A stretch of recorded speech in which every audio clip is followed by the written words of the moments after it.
Y cuando me explica que fue en la clínica San Ramón en Madrid, donde ellos me adoptaron, entre comillas, ya ahí sí tomé un poquito de realidad y le pregunté si había sido un médico llamado Eduardo Vela quien les había dado aquel bebé.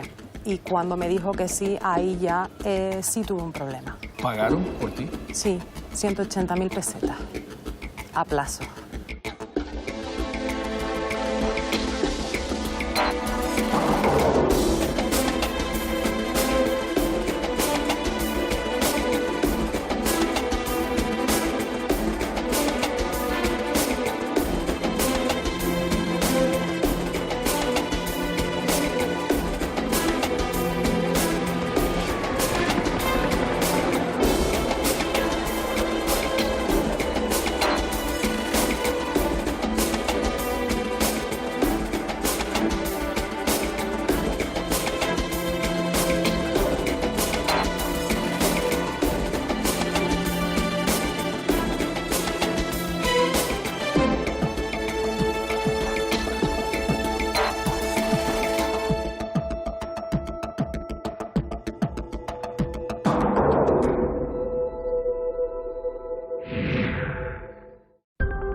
La represión empezó desde la madrugada del 18 de julio del 36, durante todo lo que fue la guerra y también durante la dictadura.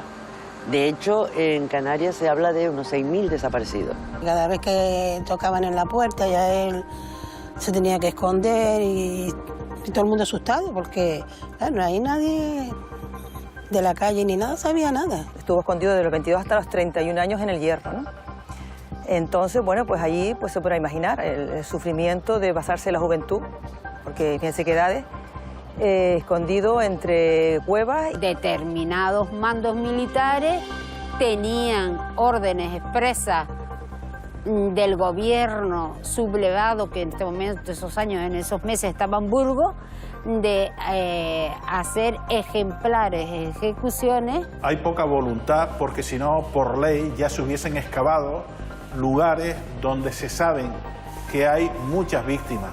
Hay que recordar que Franco murió en la cama, pero eso no significa lo siguiente, que su estructura del Estado, su estructura de poder, que fue ocupada directamente, sus funcionarios, su ideología y un larguísimo etcétera, pasó intacto. La Casa Cuna de Tenerife siguió actuando hasta 1999.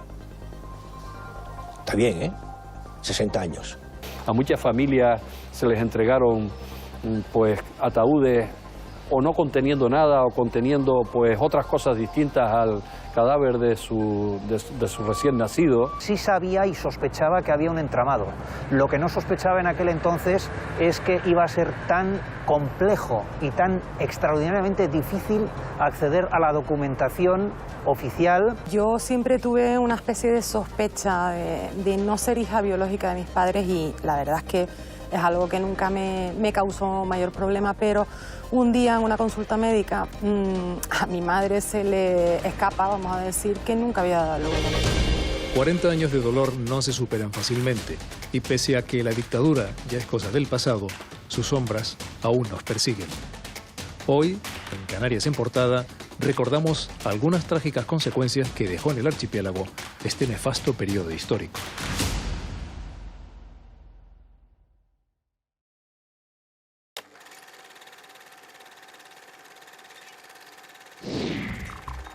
En 1969 el hombre llegó a la Luna y la Estación Espacial de Maspalomas en Gran Canaria jugó un importante papel. Entre otras cosas, gracias a ella, la gente pudo escuchar a Neil Armstrong pronunciar su famosa frase: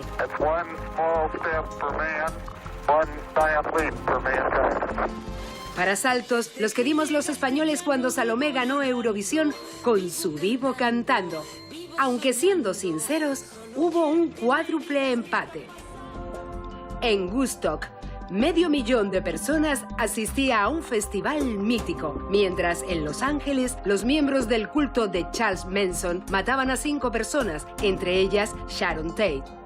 Barrio Sésamo llegaba a la televisión, Richard Nixon al gobierno y Paul Newman y Robert Redford a los cines con Dos hombres y un destino. Y en fútbol, la Unión Deportiva Las Palmas se proclamó subcampeón de Liga solo por detrás del Real Madrid.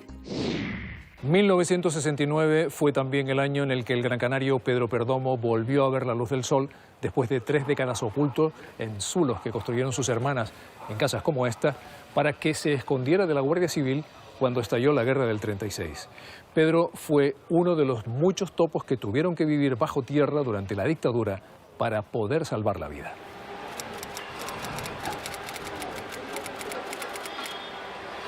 Él era súper bueno, pero claro, lo acusaron después de que se mató un guardia civil, lo acusaron de cosas que él no había hecho y por eso más se encerró. Ya después que mi tía estaba igual, en una habitación, con un ventanillo súper alto, no entraba ni el sol, blanco, allí metido el pobre. Allí cuando no había nadie, mi tía le daba la comida y allí dentro todo. Allí comía y hacía todo. 20 de julio de 1936, Las Palmas de Gran Canaria. Pedro Perdomo Pérez y otros militantes del Partido Comunista se ven envueltos en un incidente con 3 militares que termina con la muerte de 2 de los soldados. Ante el temor a ser arrestado, Pedro se esconde durante los siguientes 30 años en las casas de varias de sus hermanas, en pequeños cuartos de poco más de 3 metros cuadrados. 5 de sus compañeros son ejecutados y otros 4 condenados a cadena perpetua. Las autoridades llegan a ofrecer 3.000 pesetas de la época a quien delatara a Pedro, pero este nunca es descubierto. Abandona su escondite el 22 de abril de 1969 tras dictar Franco una amnistía general. Como él, cientos de personas en toda España permanecieron ocultas durante años e incluso décadas tras la guerra civil para escapar a la represión franquista. Por la forma en la que les tocó vivir, se les conoció popularmente como topos.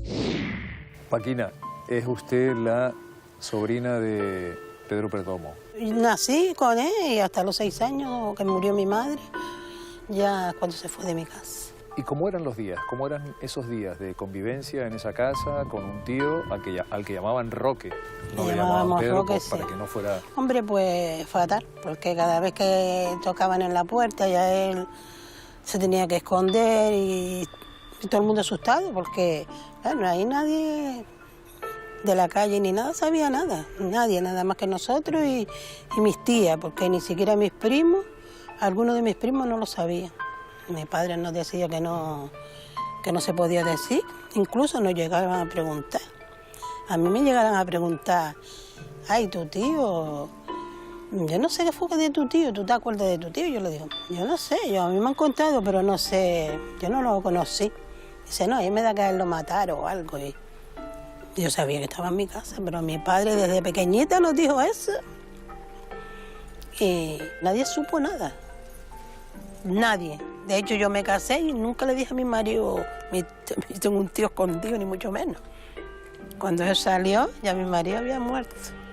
¿Ustedes eran conscientes, la familia era consciente de que estar ocultando a alguien que buscaba el régimen entonces era peligroso, no solo para él, sino también para ustedes? Claro, claro, es que a mi padre lo llegaron a poner, decirle que lo iban a fusilar con mis 2 hermanos mayores y mi madre. Pero mi padre nunca dijo, está aquí, sino él a lo que viniera. ¿Cuántas veces acudió la policía a buscarlo a casa? Y a los falangistas más todavía, eran los que venían a molestar, casi siempre. Días sí, días también. Los falangistas abusaron mucho de mis padres.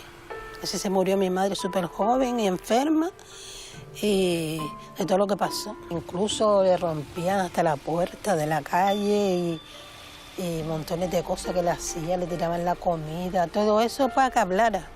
Pero como mi madre y mi padre se mantenían que no sabía nada de él, que ellos no sabían nada, que no. Después al lado de mi casa vino a vivir otro falangista que era, también, otro sinvergüenza. Y ya estaba más desalado, porque encima lo tenía pegado, justo pegado a mi casa. O sea que antes las casas que no estaban, sino pegaba una con otra, las paredes bajas, y Y él estaba siempre asustado, siempre salado el pobre. ¿Cómo era el habitáculo que le habían preparado para que él se escondiera? Era mi padre hizo un bidón, pero bajo tierra. Claro, la casa no está como ahora, era todo un solar, lo que dice. Entonces le enterró un bidón. Encima de ese bidón hicieron como una pila del agua.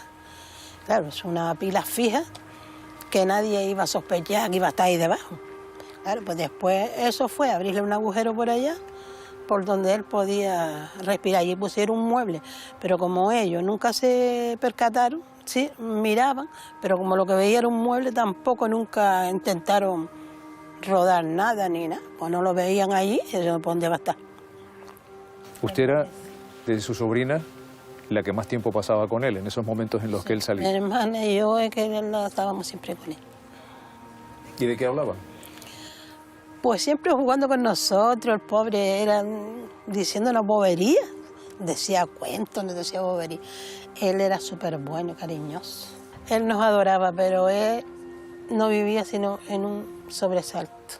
Nosotros íbamos acá a mi tía igual. Entonces, le tocábamos a la puerta y él ya estaba saltando. Le decíamos que eran nosotros y ya se tranquilizaba. Pero allí tampoco se podía vivir, en una habitación cerrada, con un ventanillo al altísimo, donde él no veía ni la luz del sol. Así que cuando salió ciego, perdido. Él estuvo viviendo en varias casas. Sí, él estuvo primero en casa de una tía mía, que no era la casa de ella, esa casa era en el campo que trabajaba mi tía. Mi tía lo metió, porque claro, fueron cuando ya lo primero que lo estaban buscando. Lo metió en uno de esos donde está la comida de los animales. Pero lo metió nada más que unas pocas noches, entonces unos pocos días allí. Ya después, cuando vi que la casa no era de ella tampoco, pues se tuvo que marchar para mi casa. Entonces lo trajeron a mi casa y hasta la fecha. Después ya, la misma noche día que mi madre murió, salió de mi casa, él se fue esa noche fatal. Él lo pasó fatal porque ni en ese momento él quería estar con mi madre, no pudo. ¿Claro? Porque sabe que antes eran las casas, se morían las personas, las dejaban las casas. Pues él, claro, ya no iba a esperar que entrara la gente, los vecinos y tal. Entonces se tuvo que ir, se salió de noche y se fue para casa de mi tía, hasta el día que salió. Y el pobre no salió más para nada. Y la suerte que tuvo, que nunca se puso enfermo de decir, ¿sabes? Ya después salió y tenía de todo, porque él no podía ni respirar cuando salió.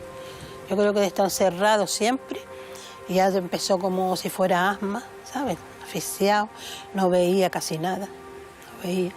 33 años, Paquina, son muchísimos años. ¿En algún momento su tío tuvo usted conocimiento de que él flaqueara y pensara en salir, en entregarse? Que va, tenía miedo. Tenía miedo porque es que encima después lo acusaron de que mató a un guardia civil. Y mi tío no mató a nadie, pero no sé si era que lo hacía por echarle más basura encima o porque en verdad ellos creyeron que era él, pero no, mi tío no mató a nadie. Su pensamiento era que si salía, se entregaba, lo iban a matar. Él se entregó en el momento que dijeron que se podía entregar, mientras él no salió. Él salió en el año 69, Franco todavía estaba vivo. Es que te digo por eso, cuando él dio la orden de que los presos, si había alguien de los presos que se presentara, que ya no pasaba nada, fue cuando se presentó. ¿Y él se confió? ¿Él se confió de que no iba a ocurrir nada? Sí, se confió. ¿Y ustedes también? Se confió porque también nosotros insistimos en que se presentara, que era verdad, y entonces él se presentó. Aquel día fue una fiesta. ¿Ese fue el momento más feliz de la familia? Sí, cuando se vio libre. ¿Cómo recuerda ese momento? Ay, una locura. Salieron todos los vecinos y vinieron periodistas, verdad que sí. Hasta un dinero que le dieron, porque cuando salieron después le dieron un dinero, hasta eso lo repartió. Hasta eso lo reunió a todos y lo repartió con todos. Yo le dije, tío, pero eso... No. Eso yo no lo quiero, eso es para usted. Y todo repartió a las hermanas. Y era un montón de bueno. La vida al pobre que llevó, pero bueno. El de Pedro Perdomo no es un caso único en Canarias. En la isla de El Hierro, Manuel Hernández Quintero, el alcalde más joven de la República, pasó 8 años oculto en una cueva, huyendo de la represión franquista. En su caso, sí terminó entregándose en 1944. Fue condenado a prisión. Él era maestro, ¿no?, en Firga, le dieron su escuela en propiedad en Firga. Y en aquella época, claro, el Frente Popular lo puso como maestro, como alcalde. Claro, también en muchos pueblos los maestros eran de las pocas personas que se iban a leer y escribir. Estamos en el año principio del siglo, los años 30, ¿no? Entonces muchos maestros eran alcaldes también, ¿no? Bueno, aparte de que él tenía su ideología socialista, siempre fue socialista, ¿no? Entonces, claro, lo buscan ¿por qué? Pues porque no tanto como maestro, sino porque era alcalde. Entonces, en el año 36, después del movimiento, o sea, él se fue a ver a sus padres de vacaciones al Hierro, era soltero todavía, tenía 22 años.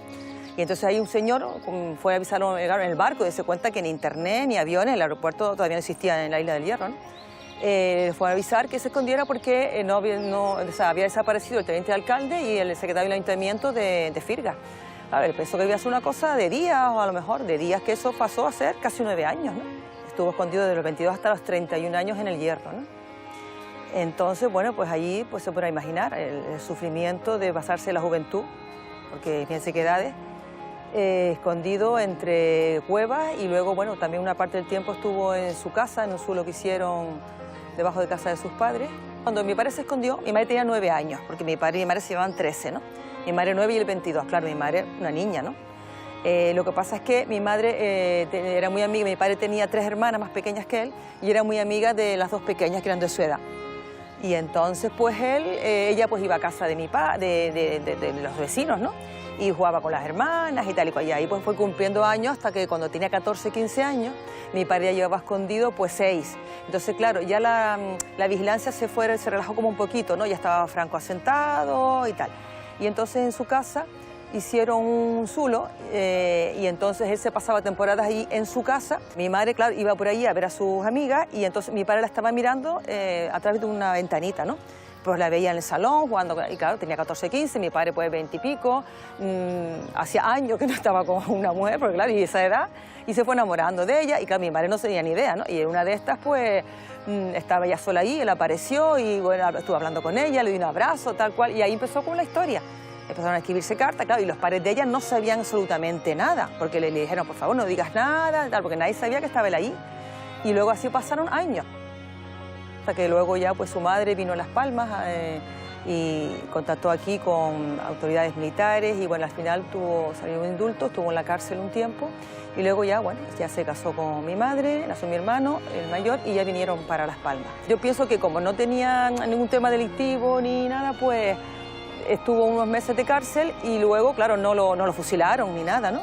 Pero claro, estuvo inhabilitado, depurado, como es la palabra tan terrible que existía en aquella época, durante pues 38 años. O sea, realmente él volvió, él pidió que lo rehabilitaran en el año 47, le contestaron que no, lo volvió a pedir en el 68 y en el año 74 fue cuando volvió a dar clase de nuevo, ya tenía 60 años prácticamente, o sea, se le fue toda la vida ya, ¿no? Yo pienso que él no había día que, pienso yo, que no pusiera los pies en el suelo por la mañana, que él no recordara eso, que fueron 9 años. Claro, esperando a ver una cosa que podía durar meses, un año, otro año así. ¿Y qué edades, no? Estamos hablando de 22 a 31 años, o sea, que no es igual decir 50, 60, sino es la juventud. Que él veía, pues, cómo la gente se divertía, bailaba, iba a pescar, estudiaba, trabajaba, y él no podía hacer absolutamente nada, sino metido ahí en esa casa, ¿no? Entonces, esa amargura no, creo yo que no se te quita en la vida. Es uno de los numerosos pinares que encontramos en el municipio palmero de Fuencaliente. Este sitio está lleno también de fosas como esta, a donde traían a los represaliados de la guerra civil. Les asesinaban y luego les enterraban aquí. Se estima que hay unos 2.000 desaparecidos en Canarias. Hasta el momento solo han sido encontrados 51. En Tenerife hay desaparecidos aproximadamente unos 1.500 personas desaparecidas y asesinadas, porque claro, decimos desaparecida es como si no, desaparece asesinada. Entonces, la mayor tumba, en el caso de Tenerife, es el mar, porque los tiraban al mar, o hay distintas zonas que se han investigado, pero que todavía no se ha llegado a conclusiones, como es la zona del Parque Nacional del Teide, la zona de La Esperanza, y después en otras islas Las características son distintas. En el caso de Gran Canaria los arrojaban a los pozos, que es el caso de los pozos que han abierto la Asociación de la Memoria Histórica de Arucas, y en el caso de La Palma era en el monte, que también se ha abierto en la zona de Los Llanos. 1994, La Palma, Pinar de Fuencaliente. Se recuperan los restos de 5 víctimas del franquismo ejecutadas en los primeros meses de la Guerra Civil. Año 2005, se localiza muy cerca otra fosa común de la que en los 2 años siguientes se rescatan los restos de otras 8 personas. 2008, Gran Canaria, Pozo del Llano de las Brujas, Arucas. Son hallados los restos óseos de 24 personas que fueron fusiladas. El proceso de excavación y exhumación dura más de 1 año. Solo 9 logran ser identificados. 2017, Las Palmas de Gran Canaria, Pozo de Tenoya. Se localizan los restos de otros 14 republicanos desaparecidos durante la represión franquista. En total, 51 víctimas han sido recuperadas a día de hoy, solo en 2 islas. En el más profundo desconocimiento hay mucha gente que cree que la guerra civil, en realidad como tal, a Canarias no llegó. Realmente la Canarias actual no se entiende sin la guerra civil y sin la dictadura de Franco, ¿no?, posterior. En ese sentido, lo que aquí, cuando se aborda la guerra civil, lo primero que se dice, aquí no hubo guerra, confundiendo la casi ausencia, digamos, de trincheras, batallas formales, a el impacto, la relación que se tiene en una guerra de carácter moderno como es la Guerra Civil Española. O sea, lo que establece el 18 de julio de 1936 es una era de violencia generalizada, en todos los sentidos, cuya manifestación más importante y que ha quedado, digamos, como huella indeleble en la memoria popular, ¿no?, es las diversas y distintas represiones. Sí, hubo una gran represión. Si la represión empezó desde la madrugada del 18 de julio del 36, durante todo lo que fue la guerra y también durante la dictadura. De hecho, en Canarias se habla de unos 6.000 desaparecidos. El nada sospechoso obispo Pildain, él habla con testigos a principios de los años 80, unos años antes de morir, y él cifraba la represión física en el archipiélago como mínimo unas 5.000 vidas. Toda esa cifra de represaliados, demás, todo está en revisión, porque realmente faltan todavía más estudios y probablemente sean muchísimos más que los que se están publicando. En Canarias pasó lo que pudo haber pasado en otros sitios y muchas cosas fueron rencillas personales. Pero también es cierto que determinados mandos militares tenían órdenes expresas del gobierno sublevado, que en este momento, esos años, en esos meses estaba en Burgos, de hacer ejemplares ejecuciones para sembrar el terror, ¿no? Hubo muchísimas víctimas que eran los contestatarios al régimen, a quienes se perseguía, se les localizaba y en el peor de los casos y se les ejecutaba. Desaparecían, ¿no? Sí, la mayoría de ellos. Sí. Y todo ese entramado, ¿cómo está organizado? ¿Quién? ¿Había una lista? ¿Se sabía ya de antemano? No hay una represión espontánea directamente, como puede haber, por ejemplo, en Andalucía, o en Extremadura, o en Toledo, por ahí. Aquí no. Aquí, salvo algunas acciones muy limitadas, como es el caso, digamos, de los desaparecidos de Arico, que sí parece ser que es una cuestión, digamos, que hacen unos falangistas y tal.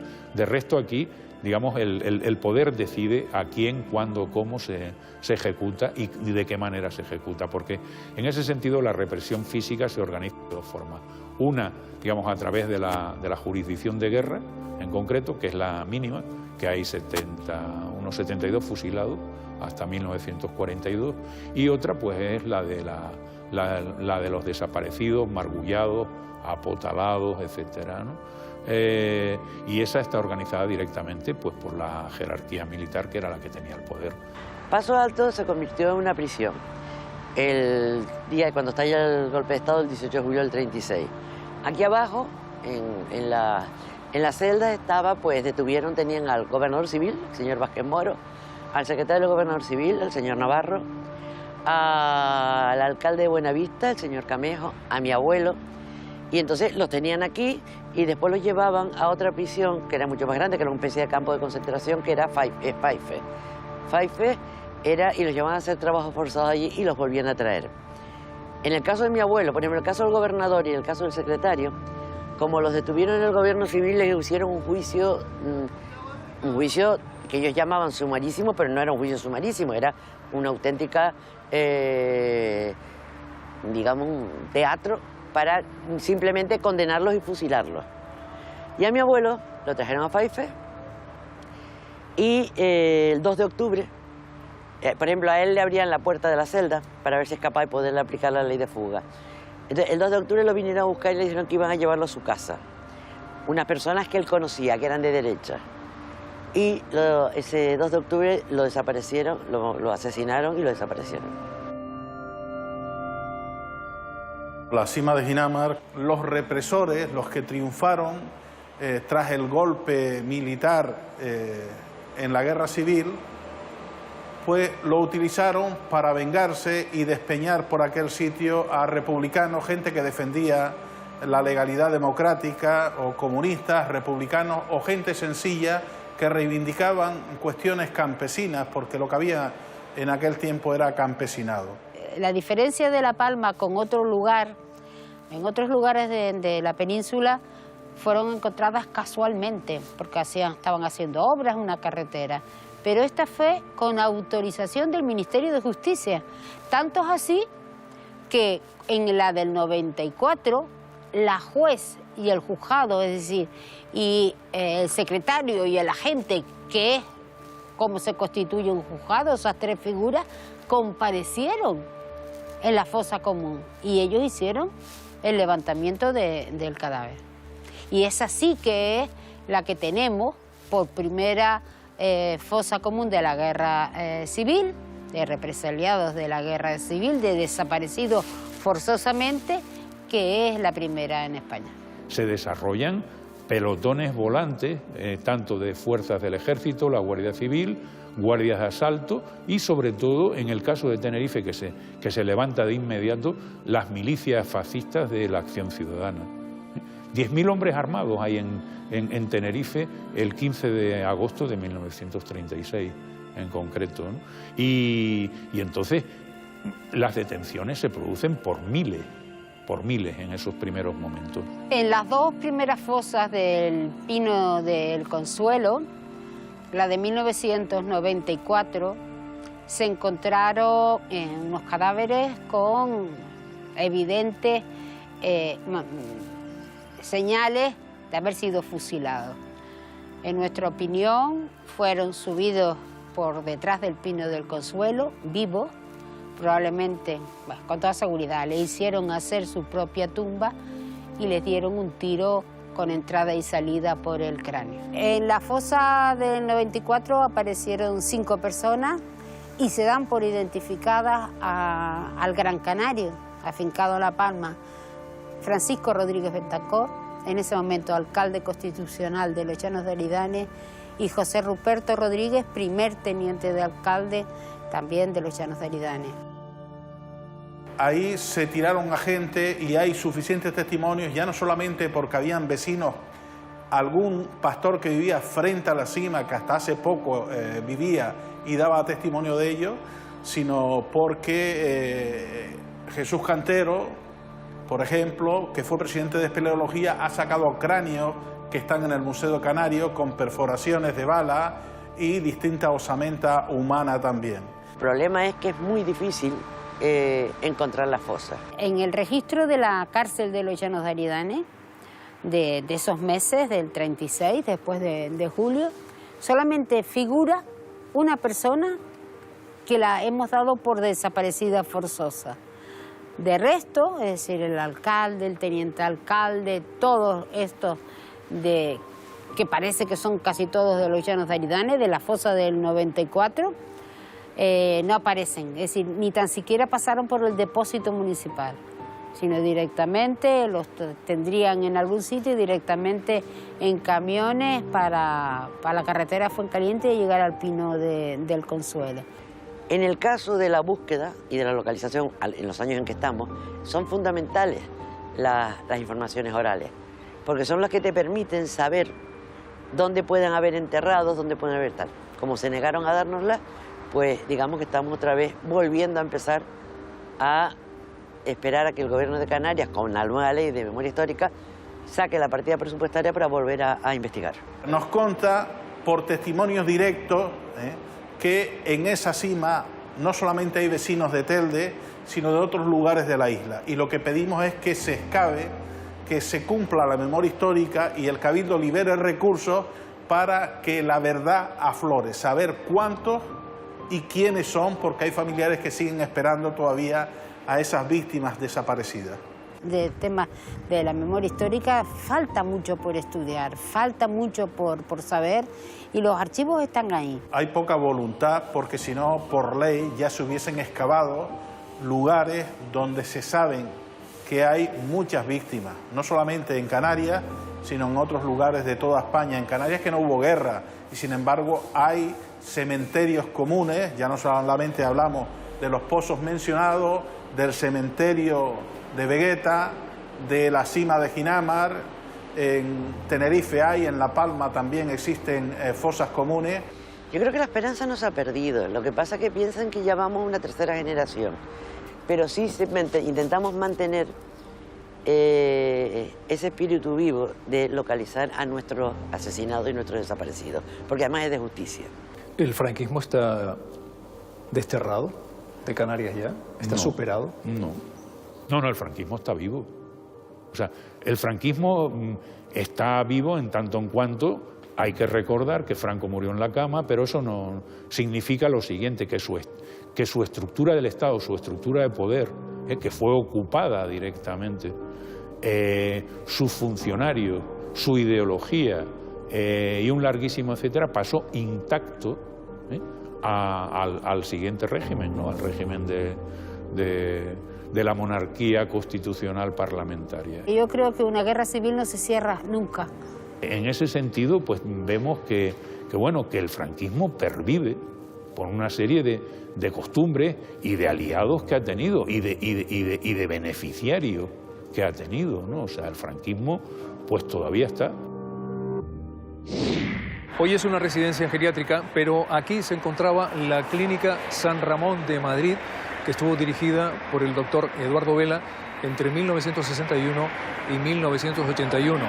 El doctor Vela fue el primer enjuiciado por un caso de robo de bebé en España, una práctica común durante los años de la dictadura que se extendió a las primeras décadas de la democracia.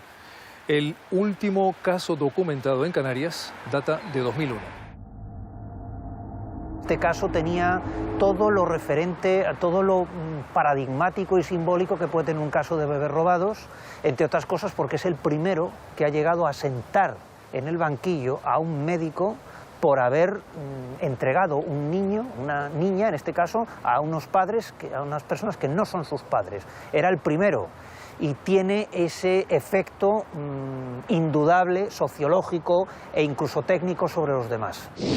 Eduardo Vela Vela nace en Burgos en 1932. Experimentado ginecólogo, en 1961 se convierte en director de la clínica privada San Ramón en Madrid, donde coincide con Sor María Gómez Balbuena, implicada también en el robo de bebés.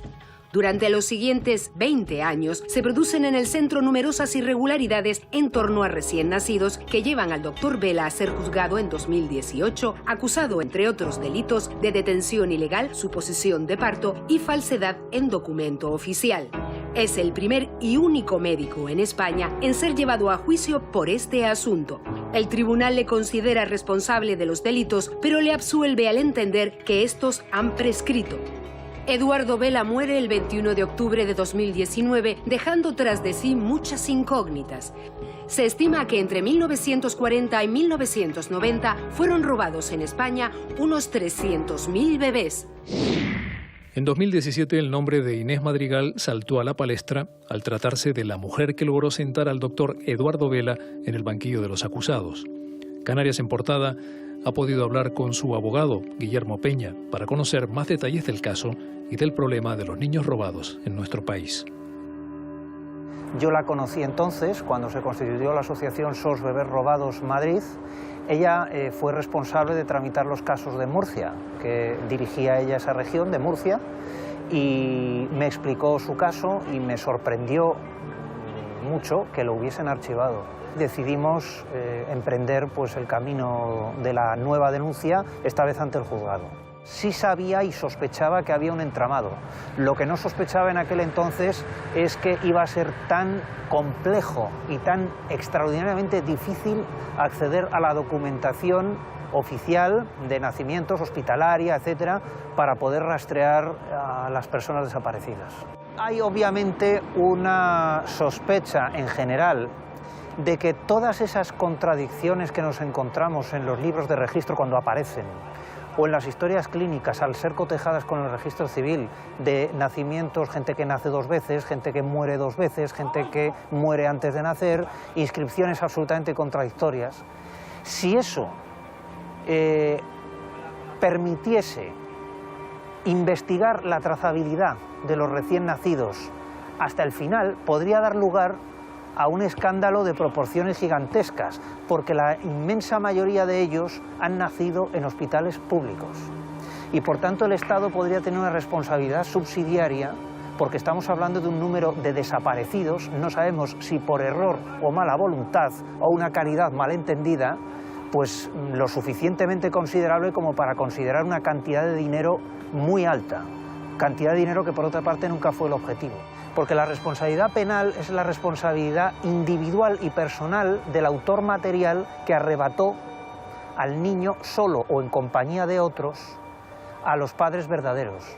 Pero no tenemos que olvidar que estas situaciones se han dado en su inmensa mayoría en instituciones públicas. Y hay un responsable civil que es el Estado. No subsidiario penalmente, porque si no hay penal, obviamente, tampoco la hay civil, pero sí hay una responsabilidad civil por daños cuando el Estado se demuestra que no ha sido capaz y no es capaz de explicar cuál es el origen de una persona o dónde está el paradero de una persona nacida en sus dependencias. Porque o bien no existe documentación o porque la que hay es manifiestamente falsa. Y en medio de esa resolución, de esa pendencia del recurso ante el Supremo, han ocurrido 2 cosas. Una, que Inés Madrigal ha conocido a su familia biológica y ha comunicado los hechos a la Fiscalía, y 2, el doctor Vela ha fallecido.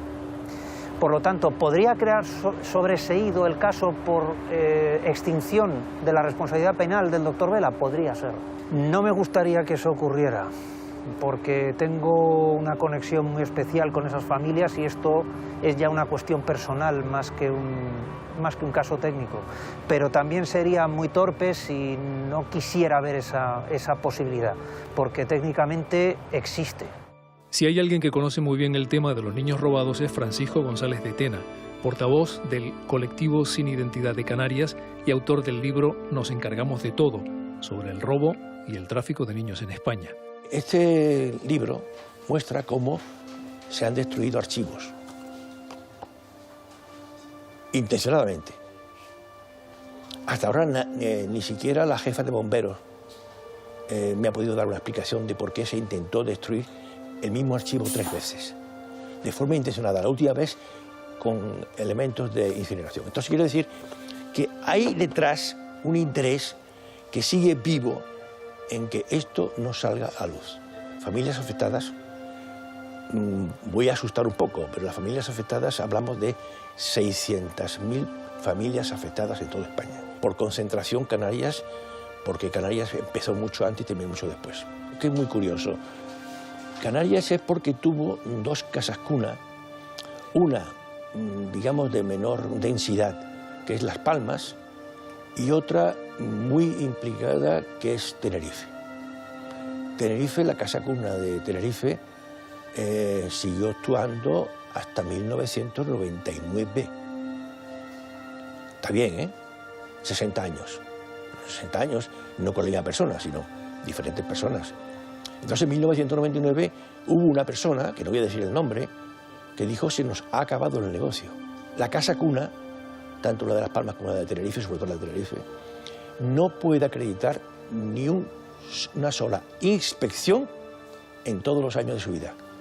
O sea, una institución que dependía en principio del gobierno civil y después de la comunidad autónoma, nadie pasaba por allí a comprobar si lo que decían era cierto o no, que si los dineros que daban para alimentar a los niños respondía al número de niños acogidos o no, o si salía una excursión de 27 niños o niñas y volvían 5. Eso nadie lo investigaba. Puede que una parte importante de estas familias originarias no tenga interés en la búsqueda de los niños. Pero claro, después hay las que han alzado la voz, que en nuestro caso, en Canarias, aproximadamente estamos hablando de 600 personas. Esta gente se muere. Esta gente se muere con la desesperación de que no ha encontrado sus raíces o que no ha encontrado dónde está su hijo. Y es que por falta de apoyo institucional, esta investigación se ha quedado completamente corta. Hay una ley, que es la de Ley de Canarias, que está aprobada y publicada, pero que desgraciadamente, como casi todas las leyes en España, va sin soporte financiero. Canarias es, a día de hoy, la única comunidad autónoma que cuenta con una ley sobre menores robados. Una iniciativa pionera, pero a la que aún le queda mucho camino por recorrer. En un principio pensábamos que la ley de memoria histórica podía acoger también el asunto de los menores robados, porque fue una práctica que comenzó en la etapa del franquismo. Pero como la ley de memoria histórica terminó su tiempo de vigencia en el año 78, pues nos planteamos que había muchos casos que eran posteriores al año 78. Nosotros al final pensamos que era mejor sacar una ley con objetivo 6, aunque nos hubiéramos planteado objetivos 10 al principio, pero que era mejor sacar una ley con objetivo 6 que ninguna. Y por eso planteamos que en Canarias fuera el primer lugar del Estado en que se sacara una ley de esta característica. La otra, que se había registrado en el Congreso de los Diputados, no se llevó a efecto porque se convocaron las elecciones en aquel momento para abril pasado y ya no hubo ley ninguna que discutir. Entonces, en estos momentos, la ley pionera y única en todo el Estado sobre menores robados es la ley canaria. Y es una deuda de toda la sociedad española con todas las víctimas de los menores robados. Es decir, pensemos que días pasados murió el doctor Vela, y que de alguna manera se ha ido pues a la tierra sin de alguna manera responder de todo aquello en lo que él participó, porque dicen que las causas por las que se le inculpaba estaban ya prescritas, pero es que han sido muchas y estos son crímenes desde mi punto de vista de lesa humanidad, es decir, no pueden estar prescritos. En este caso hay gente que está desaparecida, que no sabemos dónde está. No sabemos si están vivos, si están muertos, qué pasó con ellos. A muchas familias se les entregaron pues ataúdes o no conteniendo nada o conteniendo pues otras cosas distintas al cadáver de su recién nacido. ¿A dónde fueron a parar todos esos niños y niñas? Hay registros en esos lugares, pero no se puede acceder a ellos. Por tanto, una de las cuestiones que plantea la ley es el acceso a los registros, a la documentación.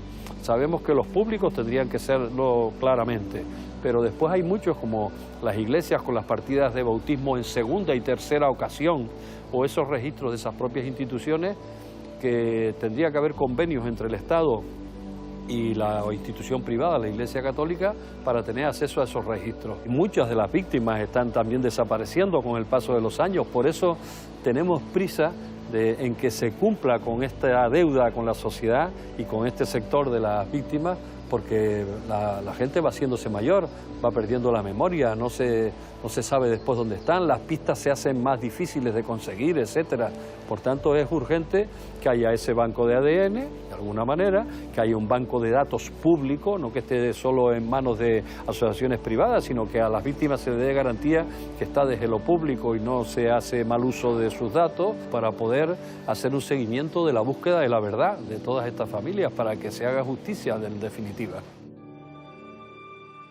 Da Silvera es una de las personas que buscan justicia, o como mínimo, respuestas. Esta canaria descubrió un buen día que todo lo que creía saber sobre su vida era mentira. Desde entonces, lucha incansablemente por conocer la verdad. Dasil, ¿Tú te consideras una bebé robada? ¿Eres una bebé robada? A día de hoy lo que te puedo decir es que yo no sé si soy un bebé robado y es algo que no puedo saber hasta el día que encuentre a mi madre biológica y pueda hablarlo con ella. ¿Cómo te enteraste que podía ser un bebé robado, que tus padres adoptivos, vamos a llamarles así, sí, no son tus padres biológicos? Mira, yo siempre tuve una especie de sospecha de no ser hija biológica de mis padres y la verdad es que es algo que nunca me causó mayor problema, pero un día en una consulta médica a mi madre se le escapa, vamos a decir, que nunca había dado a luz. Entonces, pues ya llegó el momento de, creo que la conversación que llevaba mucho tiempo pendiente, y ella efectivamente me confiesa que no es mi madre biológica, que mi padre tampoco era mi padre biológico y que yo venía de Madrid. Ahí ya sí se me enciende la señal de alarma y cuando me explica que fue en la clínica San Ramón en Madrid donde ellos me adoptaron, entre comillas, ya ahí sí tomé un poquito de realidad y le pregunté si había sido un médico llamado Eduardo Vela quien les había dado aquel bebé. Y cuando me dijo que sí, ahí ya sí tuve un problema. ¿Y cuál fue tu actitud ante tus padres adoptivos cuando te enteras de que no lo son? De entrada, mis padres nunca van a dejar de ser mis padres. Es lo primero que pensé. Pero también me sentí un poquito traicionada, ¿no? Por el hecho de que todo el mundo sabía de mi circunstancia, de que no era hija biológica de mis padres y nadie había tenido los arrestos de darme una pista o de decirme algo. ¿Pagaron por ti? Sí, 180.000 pesetas a plazo. Tus primeros pasos, una vez que tú ya tienes esa constancia de que hay irregularidades, ¿cuáles fueron?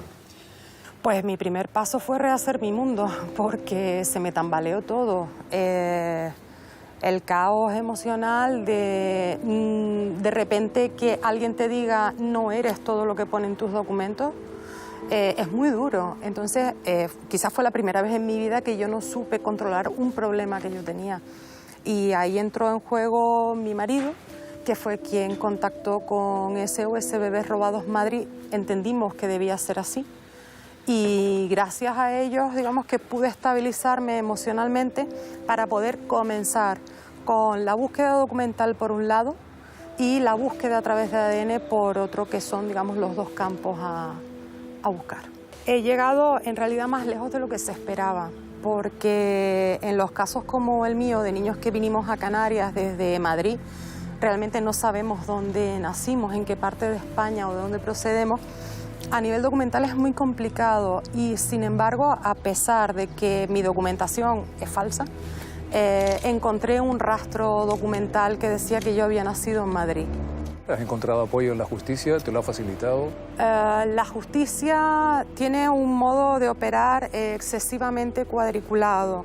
¿Qué ocurre? Te voy a poner un ejemplo. En mi caso, para haber podido avanzar judicialmente, yo tenía que haber imputado a mi madre adoptiva, cosa que no considero justa, porque no deja de ser mi madre. Entonces, ese era el único camino. Y la justicia la va a tratar a ella como culpable, cuando ella lo que fue es una mujer que hizo en los años 70 lo que decía su marido, punto. Y un médico resolvió un problema que ellos tenían. Vela ha fallecido. Esto conlleva un problema para el resto de las víctimas que hemos salido de San Ramón. Porque él tiene la clave a muchas preguntas. Eso es lo que pensamos. Decíamos muchos entre nosotros, se va a llevar el secreto a la tumba, se lo ha llevado a la tumba. Y nosotros solamente queremos saber quiénes somos, cuál es nuestra identidad, de dónde venimos y por qué. ¿Confías en conseguirlo? Sí. Sí, es una sensación que he tenido desde el comienzo. Curiosamente, a veces los amigos me intentan animar cuando me ven un poco baja de moral, pero yo siempre les he dicho desde el comienzo, tranquilos, porque tengo un as en la manga y es lo único que no me pudieron robar cuando alguien decidió quitarme de una madre y darme a otros padres, que es mi ADN. Y el ADN a día de hoy es lo único que tenemos todos y no nos han quitado. ¿Cuál es el mecanismo que esperas con esas pruebas de ADN? ¿Hacia dónde van? ¿Hacia quién las diriges? Porque claro, tus muestras hay que compararlas con las de alguien. Claro, es que esa precisamente es la razón, la necesidad de comparar con otras personas por la que nos estamos yendo a laboratorios de Estados Unidos.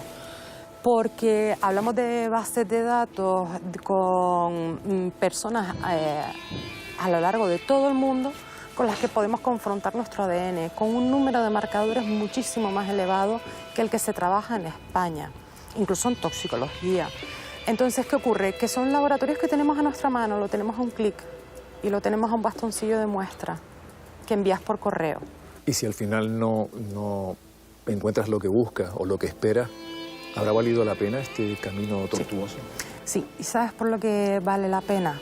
Por toda la gente que he ido conociendo en este tiempo y que me ha ayudado y a la que he podido ayudar. Entonces sí vale la pena. Las heridas dejan cicatrices y cuanto más profundas son, más tiempo tardan en curar. Hay ocasiones en las que no podemos ser neutrales. La dictadura de Franco no dejó nada bueno.